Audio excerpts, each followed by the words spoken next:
Now for more on this topic, let's bring in Christopher Marquis. He's a visiting professor of social innovation and public policy at Harvard's Kennedy School. Welcome to the show. Thank you for having me. Now, China has its own unique consumer habits, cultural preferences, and properties for travelers to enjoy. So how does China's home sharing market differ from other markets? Well, I think a couple ways. I mean, one, so the report was just describing the regulatory aspects.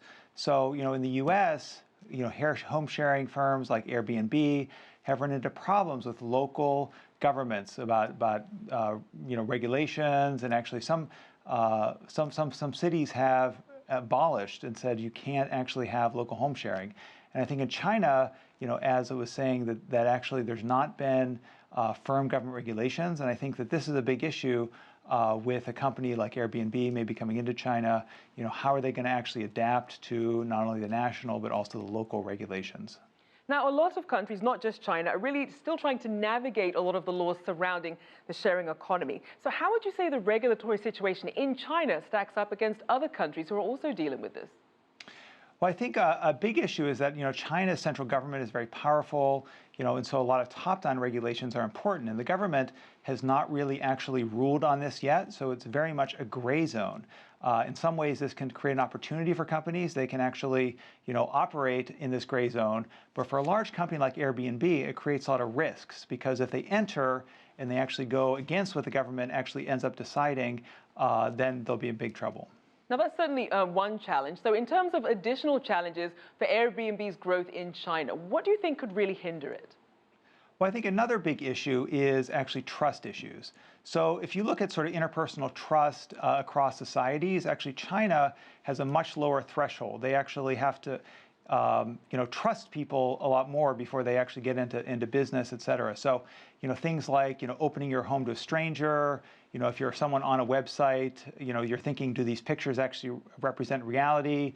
If I show up, will there actually be someone to meet me to actually transfer the key, are big issues. So I think that actually this is another issue, that sort of cultural issue regarding trust, that these services have to navigate. And trust, obviously, a key issue when it comes to the sharing economy. Now, we know that Tujia, which is a local market leader focusing on domestic travelers and Chinese traveling overseas. How do you see them competing with Airbnb in China? I mean, I think that for these regulation issues, trust issues, really suggest, you have to have a localized strategy. And I think a domestic competitor like Tujia obviously can do that.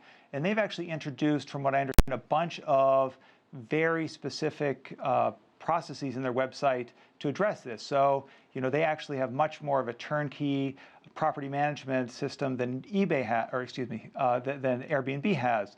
So they will actually, take over the process of transferring the key, making sure they manage the apartment such that, it's actually returned to the owner in the same exact condition it was before. So, I think that they've been able to compete by having a much more localized strategy than Airbnb's more general strategy. So if you're Airbnb, can they expect a repeat of what happened with the Didi Uber story, where domestic companies with that better understanding of the market really tend to overshadow the competition? My guess is that was actually what might happen. I'm sorry to say. I hope that Airbnb is able to succeed, but unless they're able to really localize their strategy to meet the needs of Chinese consumers, they'll follow the same way as Uber. And just quickly, in terms of the room for growth with some of these companies, since you are in the business of trust, you are competing with people with this domestic knowledge. What are some of the tips then if you're a foreign company and you're trying to really crack the Chinese sharing economy? I mean, I think you have to actually localize the management so that they're able to actually respond quickly and in ways that are tailored to the local culture, local economy. Another example is sort of Taobao and eBay many years ago. They actually, Taobao, with a very similar product to eBay, was able to really defeat eBay by having very localized strategy. eBay, had to run all the decisions through, their office in California. So I think that actually the speed and localization of having management in China by sort of Chinese is really crucial.